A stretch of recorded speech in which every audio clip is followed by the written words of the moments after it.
السلام عليكم. يا ورحمة الله. الاقي عندك كتب قديمه يا ريس؟ كتب قديمة ازاي يعني؟ كتب قديمه في التاريخ، في الادب. اصل انا بحب القرايه وغاوي الكتب بالندره. هو حد عاد بيقرا في الزمان ده؟ المحروق اللي بيقول عليه النت دوت لحس دماغ الناس. سيبك من النت دلوقتي، المهم عندك طلبي. اسم الكريم ايه؟ حسن. حسن.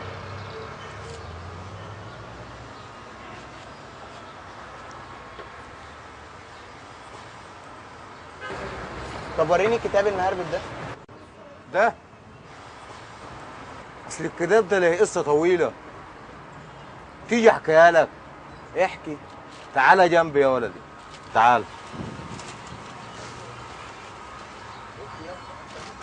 كان في زمان راجل كبير وملو هدومه، تقولش عليه باشا، بيقولوا عليه مسقف بتوع الزمن القديم.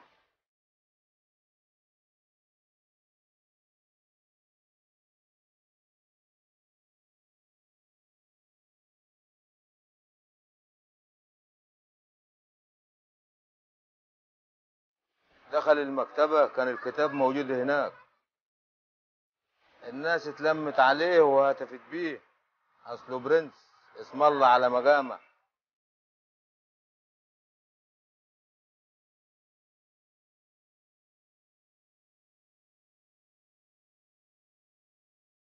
عينيه وقعت على الكتاب دوت،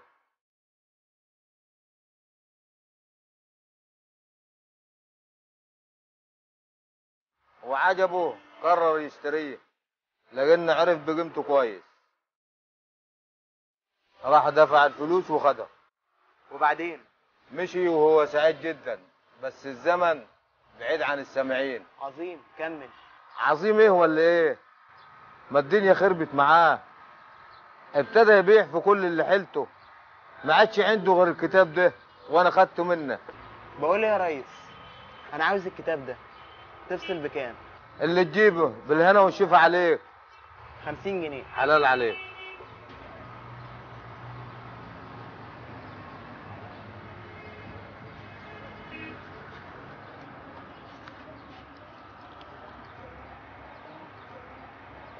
السلام عليكم. عليكم السلام.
انت خايف ليه؟ انا عمري ما هزعلك. انا الكتاب اللي في ايديك جاي لك من زمن بعيد وغريب، كنت عايش فيه معزز مكرم. يا ترى سمعت عني؟ عارف اني غريب عليك، لاني جاي في زمن الصورة والتلفزيون والسينما ضيعوا هيبتي ومقامي.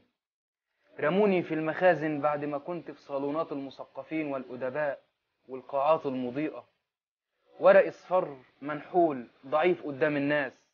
لكن بيني وبين نفسي متأكد إني هعود تاني في عالم يحترمني. يا ترى سمعت عني؟ أنا أصل الدنيا، والشمس بتشرق وبتغرب، والنجوم بتدور في أفلاكها، والظواهر الطبيعية اتكلمت عنها، وحياة الإنسان نفسه رصدتها. لما المجتمع بيبتذلني بحس وكأني شجرة أو كرسي مش قادر ينطق ولا يتألم.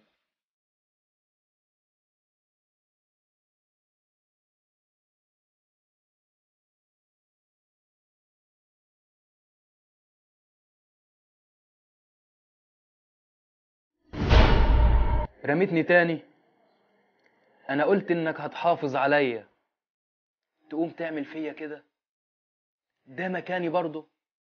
انا مش زعلان منك، انت مالكش ذنب. نسيت اعرفك بنفسي. انا كتاب الفلسفة. كنت زمان مخير، بس لقيت نفسي مسير. والناس بتعتبرني مخير علشان بحلل مشاكل الكون والحياة. فضلوا عليا كتب رخيصة، ورخصها مش في تمنها وإنما في رسالتها. زي طبيبك الخاص وعودة الشيخ إلى صباه. بذمتك دي كتب تتقري؟ نفسي ألاقي حريتي زي الأول.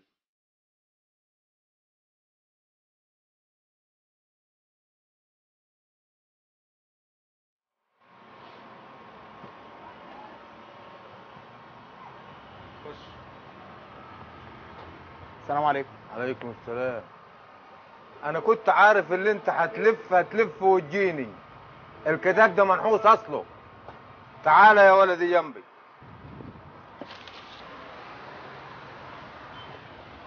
على فكرة أنا ما جيتش عشان أرجع الكتاب، أنا جيت عشان تساعدني في فهمه. أنت أكيد قريته أكتر من مرة وتعرف حاجات فيه أنا ما أعرفهاش. طبعا يا ابني، فهمه كويس وقريته كويس. ايه اللي تعبك فيه؟ هو نفسه تعبني. طول ما هو معايا بيشكي همه ويتحسر على حاله وعلى قيمته اللي ضاعت في وسط الكتب الرخيصة اللي ياما كلمني عنها. باشا ماليش عندك كده كتاب للضعف العام، وصفه كده انما اللي هي. عندي يا ابني حاجة 100 بس ب5 جنيه. تؤمر يا باشا. السلام عليكم. عندك كتاب عن الجن والعفاريت؟ بس بعيد عنك، عندي مراتي ملبوسه بس. عندي يا ابني حاجة 100 بس ب7 جنيه. ماشي يا ابني. شاكرين يا برنس، السلام عليكم. وأنت مبسوط أوي وأنت بتبيع الكتب دي؟ طبعا مبسوط. من الكتب دي اللي بتنباع في الزمان ده اكل عيشي. مش قلتلك مفيش فايدة؟ أنا رحت خلاص ومش راجع. وانا مالي يا سيدي؟ روح كلم المجتمع. انا راجل على باب الله وبجري على اكل عيشي. أنا خايف على الكتاب ده من البهدلة، خايف يبقى مصيره مصير كل الكتب النادرة الكتب المحترمة. تفتكر حد هيقدر يحافظ عليه ويلحقه من البهدلة؟ ويا ترى مصيره هيبقى ايه؟ تعالى اوريك نهايته.